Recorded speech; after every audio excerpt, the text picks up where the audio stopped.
여러분 안녕하십니까? 오늘 2021년 5월 21일을 맞았습니다. 오늘도 우리가 하나님께서 주시는 생명의 말씀, 우리 하나님을 아는 지식을 더 풍부하게 갖게 하고 더 가까이 가게 하는 말씀, 출애굽기 19장 16절로 25절까지 말씀을 함께 나누겠습니다. 제가 봉독하겠는데 16절부터 21절까지 봉독합니다. 셋째 날 아침에 우레와 번개와 빽빽한 구름이 산 위에 있고 나팔 소리가 매우 크게 들리니 진중에 있는 모든 백성이 다 떨더라. 모세가 하나님을 맞으려고 백성을 거느리고 진에서 나오매 그들이 산 기슭에 서 있는데 시내산의 연기가 자욱하니 여호와께서 불 가운데서 거기 강림하심이라. 그 연기가 옹기 가마 연기같이 떠오르고 온 산이 크게 진동하며 나팔 소리가 점점 커질 때 모세가 말한즉 하나님이 음성으로 대답하시더라. 여호와께서 시내산 곧 그 산 꼭대기에 강림하시고 모세를 그리로 부르시니 모세가 올라가매 여호와께서 모세에게 이르시되 내려가서 백성을 경고하라. 백성이 밀고 들어와 나 여호와에게로 와서 보려고 하다가 많이 죽을까 하노라. 여러분, 오늘 우리는 우리 눈으로 볼 수 없는, 그렇지만 이 세상을 창조하시고 모든 만물을 창조하신 우리 인간의 주인이시고 모든 만유의 주 되신 하나님께서 저 시나이 반도에 한 시내산 그 봉우리에 강림하셔서 자기 백성 이스라엘을 맞이하시는 장면을 오늘의 말씀에서 보게 됩니다. 참 놀라운 장면입니다. 온 우주와 만물의 조성자이신 하나님께서 자기를 낮추셔서 이렇게 내려오시는 겁니다.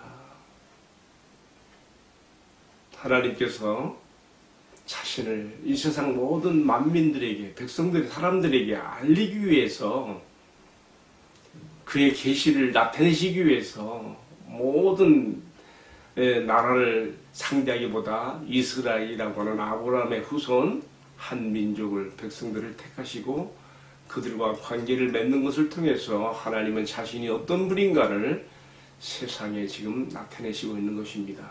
그런데요, 오늘 하나님께서 자신을 드러내시고 나타내시는데 매우 어려운 것을 봅니다. 자신을 드러내시기보다 숨기셔야 하는 하나님의 모습을 우리가 이 말씀에서 보게 됩니다.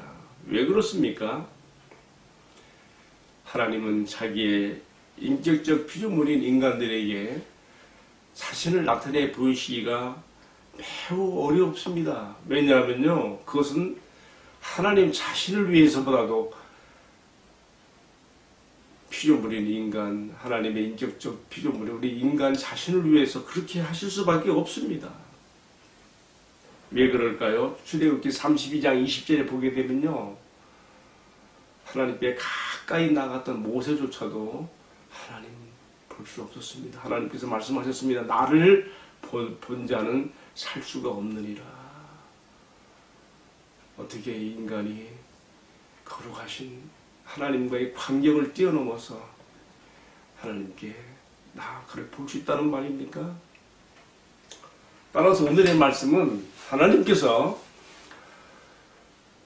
부득이하게 지금 자기 백성을 마중하시고 맞이하시며 언약을 체결하기 위해서 지금 이렇게 이 만남의 자리를 마련하셨지만은, 그러나 백성들이 함부로 자신에게 접근하게 되지 않게 하기 위해서 거듭거듭 경고를 하고 계십니다. 19장 21절에 이렇게 나오죠. 백성을 경고하라. 백성이 밀고 들어와 나 여호와께로 와서 보려고 하다가 많이 죽을까 하노라. 죽어야 되는 것이죠. 하나님을 보고 살 자가 없습니다. 19장 22절에서는요, 또 여호와께 가까이 하는 제사장들조차도 더 경고로 말씀하십니다. 그들에게 그 몸을 정결하게 하게 하라. 나 여호와가 그들을 칠까 하노라. 여러분 잘 알잖아요. 아론이 첫 제사를 드린다. 성막이 완성되고 첫 제사를 드린 다음에 그의 두 아들 나답과 아비후가 성막에 들어갔다가 즉사하지 않았습니까? 거룩하신 하나님에 대한 감각을, 인식을 갖지 못하고 함부로 하다가 다른 부를 들이다가 이렇게 된 거죠. 하나님이 명하시지 않은 것을 따라하다가 이렇게 된 것이죠. 자, 19장 24절에도 또 세 번째 경고하셨습니다. 모세를 통해 하시는 말씀이에요. 제사장들과 백성에게는 경계를 넘어 나 여호와에게로 올라오지 못하게 하라. 내가 그들을 칠까 하노라. 하나님께서 계속 지금 그들이 죽을까 하노라. 내가 그들을 칠까 하노라. 내가 그들이 침을 당할까 침을 당할 것이니라. 계속 하나님께서 자신을 보지 못하도록, 볼 수 없도록 이렇게 경계를 주고 있습니다.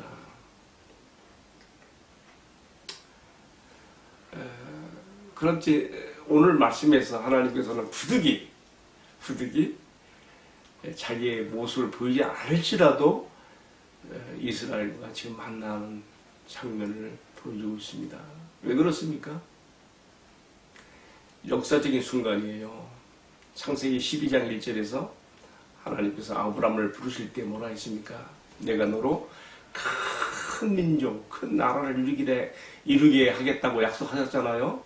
내가 내게 지시하는 땅으로 가라. 그 땅이 어디예요? 지금의 팔레스틴 땅, 가나안 땅인데 그 땅에 하나님께서 아브라함에게 약속하셨던 큰 나라, 큰 백성이 되기 위해서는 일단 애굽에서 그 백성을 번성시킨 것이죠. 이제 드디어 그 국가적인 춤으로 이스라엘의 수요가 많아졌을 때 이제 하나님이 그들을 이끌어 가나안 땅으로 데려가시는데 그 중간 기착지인 시내산에서 하나님의 백성으로서 왕과 백성으로서의 관계, 언약 체결식을 지금 하는 거예요. 언약. 계약, 옛날 그 고대 근동 지방에서 이 강대한 나라들이 약한 나라들을 보호하는 명분으로 조공을 받잖아요. 그때 군신 관계를 맺는단 말이에요. 예를 들면 우리나라가 중국에 그런 관계를 많이 맺고 살았지요. 여러분 김은씨가 쓴 남한산성 소설 보셨어요? 영화로도 나왔지요. 군신 관계를 거절하다가 어떻게 됐습니까? 병자호란이 일어나가지고 인조가 남한산장에서 나와가지고 저 한강 지금 송파 강변에다가 이 청나라가 큰 차이를 펴놓고 거기서 성대한 의식을 거행하지요. 홍타이지, 청나라 홍타이지가 친히 여기까지 와가지고 조선까지 와가지고 그게 다 올라서서 이제부터는 형제 관계도 아니에요. 이제는 조공을 바치고 선비에 되는 군신의 관계로서 홍타이지가 인조에게 삼두고굴에 신하가 왕에게 절하듯이 그렇게 하게 해서 그 계약을 맺는 것을, 군신 관계를 맺는 걸 볼 수 있죠. 우리가 지금 하나님께서요 이스라엘 백성들과 지금 언약을 체결하시는데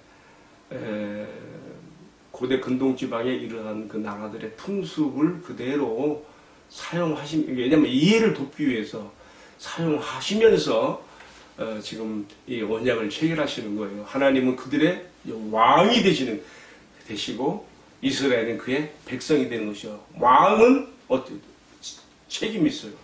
그의 백성들을 보호하고 돌보며 다스림으로써 그들을 안정을 되게 해야 되고 이끌어야 되는 책임이 있는 거죠. 하나님이 지금 이제 그렇게 하겠다는 거거든요. 이 계약을 통해서요. 계약이란 말보다는 언약이란 말이 더 좋아요. 이 언약 체결식을 통해서 하나님께서는 왕과 백성으로서의 이스라엘과의 관계를 지금 맺는 것입니다. 백성은 어떻게 해요? 그 하나님의 통치를 받아들이고 그 통치의 다스림을 받는데 그 어떻게 받아야 다스림이 하나님이 자기 자신을 안 보이시는데 그의 의지와 뜻이 담겨 있는 율법, 말씀을 통해서 그의 다스리심을 그의 통치를 드러내시는 것이죠. 지금 출애굽기 19장과 20장이 지금 이 장면을 보여주고 있는 것입니다. 그래서 이제 오늘의 말씀은 그러니까 하나님께서 아브라함에게 했던 그 약속을 지금 성취시키시는 아주 그냥 역사적인 지금 언약 체결의 순간이에요. 지금 이 순간이 시내산 앞에서 이스라엘을 지금 마주해서 지금 강림하여서 이렇게 언약을 체결하는 게 대단한 좀 역사적인 순간인 것입니다. 그런데 하나님께서 자기 자신이 그 산에 지금 강림했다는 표시를 어떻게 했습니까?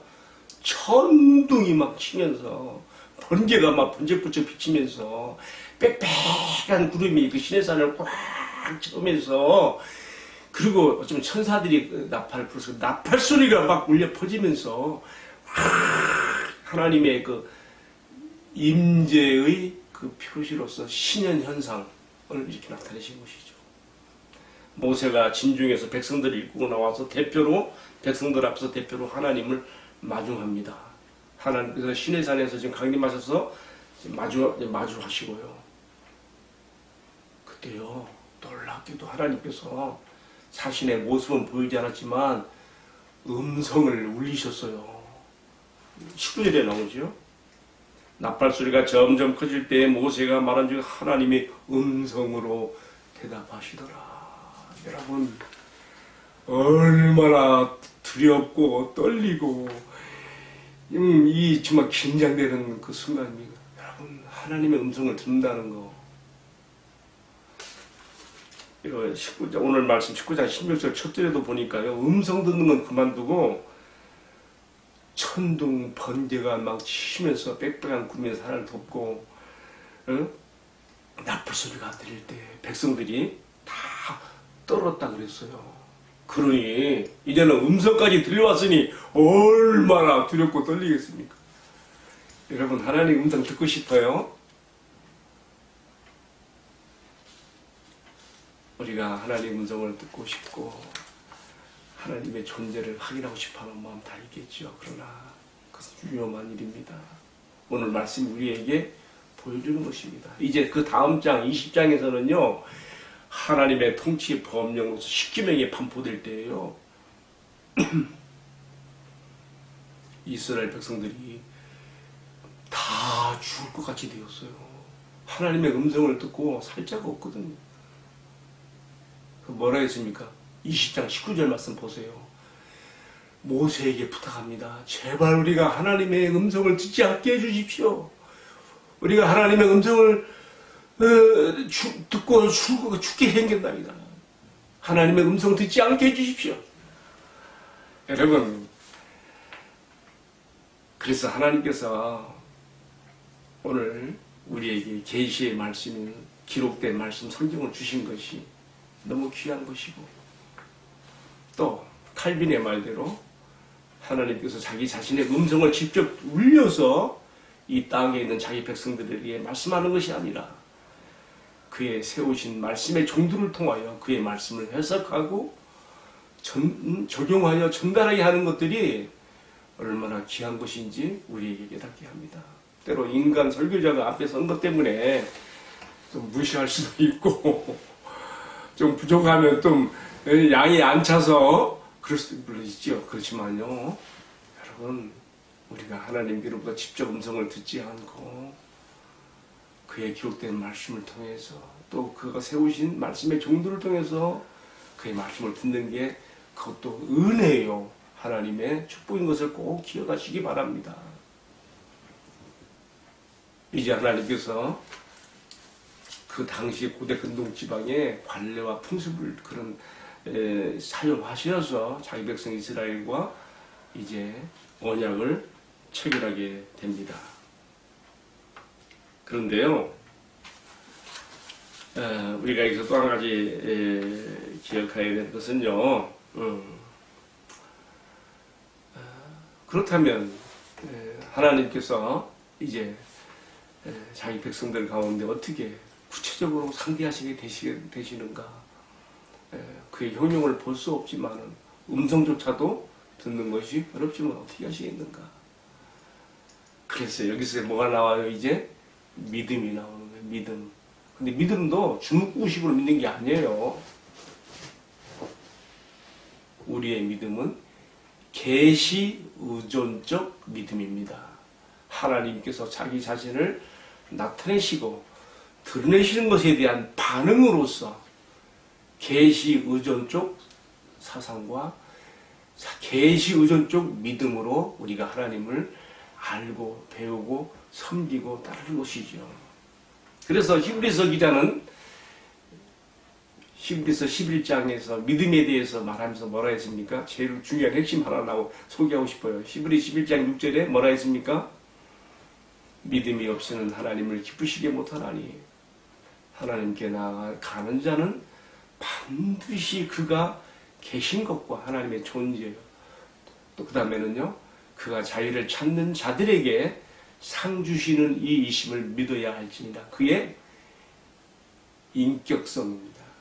그 우리의 믿음에 반응하시는 그의 인격성. 자, 이것이 바로 우리가 하나님을 눈에 볼 수 없는, 그리고 음성을 들을 수 없는 하나님께 대한 우리의 모습이 자세가 돼야 된다고 가르쳐주고 있는 것입니다.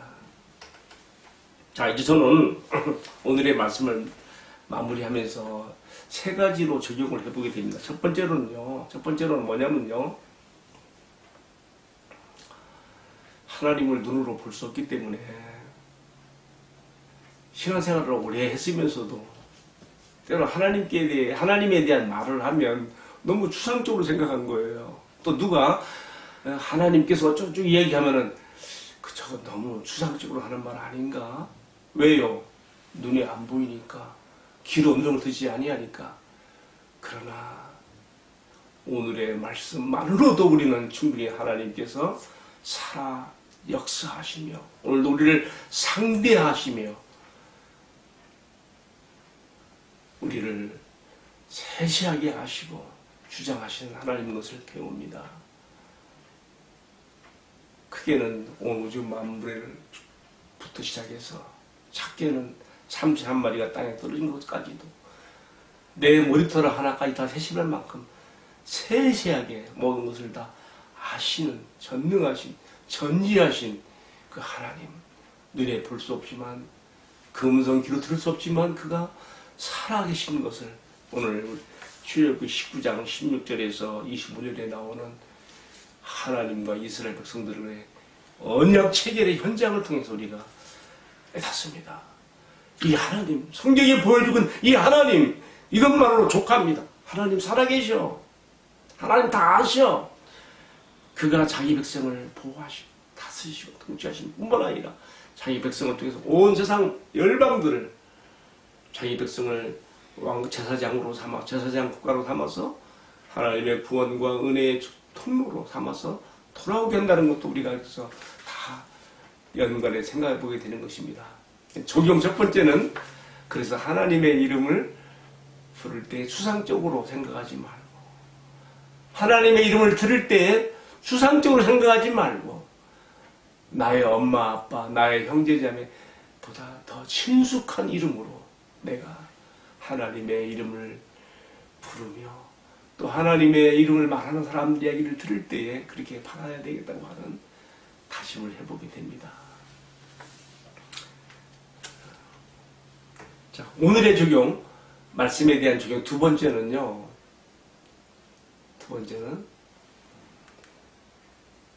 우리는 분명히 거룩하신 하나님과 죄인된 인간 사이에 극복할 수 없는 간격이 있는 것을 보았습니다. 오직한 하나님께서 그토록 세 번씩이나 경고하시면서 하나님께서 지금 시내산에 강림하신 가운데 천둥 번개에서 빽빽한 구름과 팔팔소리로만 현상을 보이시는 이런 가운데서도 누구라도 함부로 접근하지 말라고 하시며 심지어는 가축이나 동물들까지도 거기에 들어서는 안 되고 다 죽임을 당해야 되고 이렇게 엄하게 말씀하신 거룩하신 하나님 앞에서 우리가 삶과 두려움과 또 존경, 그것이 합해진 게 뭐예요? 교회감, 살아계신 하나님께 대한 거룩하신 하나님께 대한 경외심을, 경외감을 가져야 되겠다는 것을 마음에 새깁니다. 여러분, 거룩한 천사들이라도 하나님 앞에 각별할 수 없어요. 이사야 6장 1절의 말씀 보게 되면 이사야가 하나님께로부터 소명을 받는 그 해 그는 한 성전에서 한 상을 보게 됩니다. 하나님의 보좌가 쫙 열렸어요. 보좌 앞에 하나님의 거룩함을 수호하는 천사가 수랍들이에요. 수랍들이 그 앞에 여호와 하나님을 모셔쓰고 서고 있는데 그 거룩한 천사들이라도 하나님 형상을 함부로 볼 수 없어 어떻게 했습니까? 두 날개로는 얼굴을 가리우고 두 날개로는 그들의 발을 가리우고 두 날개로는 창하하면서 뭐라고 했습니까? 거룩하다 거룩하다 거룩하다 만군의 주 거룩하신 만군의 주 여호와여. 그것이 하나님께 대한 특별 성호로 그렇게 불려졌습니다. 오늘 이 말씀의 근거에 두 번째로 적용하게 되는 것은요, 하나님께 대한 경외감, 두려움과 존경이 함께 담겨져 있는 경외감으로 그를 섬길 것이며, 또 내가 살아계시며 자기 백성들을 자비하심으로 통치하시고 보호하신 하나님께 대하여 가까이 나가고 싶어하는 친밀함이 내 안에서 발동될 때에 내가 제가 허물된 나의 모습을 참회하고 회개하는 마음으로 하나님 앞에 나가야 할 것도 배웁니다. 높고 거룩하시고 존귀하시고 영광스러운 하나님은 어디 계신다 했어요? 온 우주 만유 가운데 충만히 계시지만은 또 마음에 통회하고 참회하는 자들의 상한 심령 가운데 하나님 내려와 거하신다고 하셨습니다. 우리 하나님께 대한 경외감이 더 우리 안에서 개발되어지고 증대되어지기를 축복합니다. 마지막 세 번째 적용하는 말씀은요,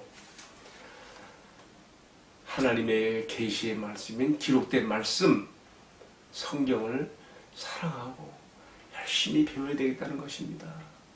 구약에서 하나님 자기의 형용을 볼 수가 없고 그의 음성을 들을 수 없기 때문에 어떻게 했어요? 구약에서는 선지자들을 통하여 자신을 나타내게 하셨고, 마침내는 하나밖에 없는 아들을, 예수님을 이 땅에 보내셔서 아들을 통하여 아버지를 알게 하셨습니다. 놀라운 일입니다. 하나님은 저는 우리가 눈으로 볼 수 없고 귀 음성을 들을 수 없는 자신을 마침내는 나타내 주시기 위해서는 자신이 친히 아들 안에서 우리에게 찾아오신 것이죠. 그래서 예수님 요한복음 14장 6절에 뭐라 했어요? 내가 곧 길이요 진리요 생명이니 나로 말미암지 않고는 아버지께로 이를 자가 없느니라. 그리고 또 뭐라 했어요? 요한복음 14장 9절로 10절 말씀 보면은 뭐라 했습니까? 나를 본 자는 아버지를 본 것이니라. 할렐루야. 나를 본 자는 아버지를 보았느니라. 빌립이 물었어요. 우리에게 아버지를 보여주옵소서. 나를 본 자는 아버지를 본 것이니라. 내가 아버지 안에, 아버지가 내 안에 계신 것을 알지 못하느냐. 믿지 못하겠거든. 내가 행하는 그 일들, 표적을 통해서 믿어라. 이렇게 말씀하셨지요, 우리 예수님께서. 구약에서는 선지자들을 통해서 자기 자신을 알려주셨고, 마침내는 아들을 보내셔서 자신을 우리에게 알리셨으며, 그가 친히 뽑으신 아들로 우리에게 오신 예수님께서 친히 제자로 삼으셨던, 사도로 세우신 12제자 사도를 통해서 또 이 모든 계시들이 완성되게 하는 서신서들을 요한계시록까지 쓰게 하셨지요. 우리가 우리 눈으로 볼 수 없고 금성을 들을 수 없고 터치할 수 없는, 가까이 갈 수 없는 이 하나님에 대해서, 하나님에 대해서 얼마나 구약에서는 이렇게 엄격하게 접근 금지에 명령을 내리시며 원장 체결했던 그 하나님께서는 마침내 자기 아들 안에서 우리를 찾아오셔서 자기를 나타내 보이시고, 이제는 그의 말씀을 통해서 자신을 우리에게 드러내시며 말씀하면서 자신을 만나게 하시는 하나님을 여러분 더욱 사랑하고 더 열심히 잘 배우고 더 하나님께 가까이 친근히 나아가는 신앙과 삶이 되기를 주님의 이름으로 축복합니다. 아멘. 기도하겠습니다. 오늘도 살아계셔서 나의 입술의 모든 말과 마음의 묵상을 다 하시고 받으시고 향기롭게 받으시며 축복하시는 주님 감사합니다. 오늘의 말씀을 통해서 우리 하나님 아버지의 살아계신 것과 생생한 인격, 신격성과 우리 믿음에 반응해 주시고 역사하시는 하나님 되심을 우리가 보았습니다. 또 하나님의 거룩하심에 감히 접근할 수 없는 우리 인간의 모습도 보면서 그러나 아들 안에서 우리를 찾아오시고 우리가 아들을 통하여 아버지께 가는 길을 열어주시고 우리가 아들을 통해서 아버지를 포기하시고 주신 말씀을 통해서 아버지를 더 알게 하시고 감사합니다. 이러한 은혜와 축복들을 우리 신앙과 삶에서 충만히 배우고 누리며 나아가는 죄들 되게 하여 주옵소서. 이 모든 말씀을 존귀하신 우리 주님 예수 그리스도의 이름 받들어 기도 올리옵나이다. 아멘. 마쳤습니다. 감사합니다.